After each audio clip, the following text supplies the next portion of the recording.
تعالوا نعرف يا بنات ازاي هننضف الطيور، فناخد بالنا من التفاصيل كويس جدا. لازم نقطع الاجزاء اللي بتسبب زفارة، فلازم نقطع طرف الجناح بالشكل ده، وكمان لازم نشيل الجزء الخلفي كويس جدا لان الحاجات دي بتسبب زفارة.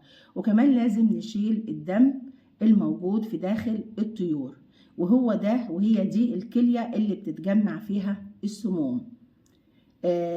فلازم نشيلها زي ما احنا شايفين مع بعض كويس جدا. شايفين تجمع الدم؟ فلازم نشيله. انا بحاول اشيله كويس جدا زي ما احنا شايفين مع بعض. شايفين ازاي الدم متجمع؟ فلازم نشيله بالطريقة دي، نتخلص منه كله زي ما احنا شايفين مع بعض.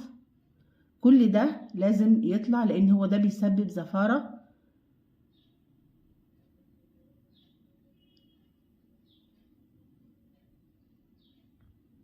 طبعا انا شلته كله.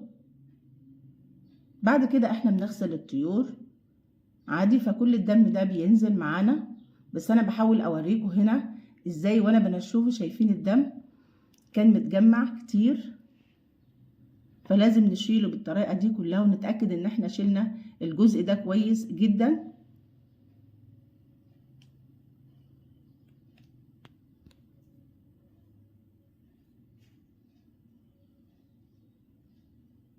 بعد كده هنغسل الطيور كويس جدا. بعد كده هنحضر مع بعض محلول النقع، وهو عبارة عن ربع كوباية ملح وربع كوباية سكر وربع كوباية خل، وندوبهم في المية بنفس الصورة.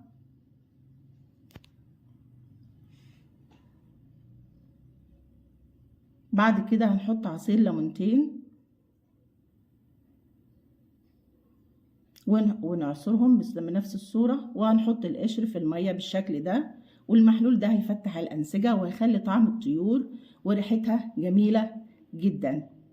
نسيبها في محلول النقع 3-4 ساعات، وما ننساش اللايك والاشتراك.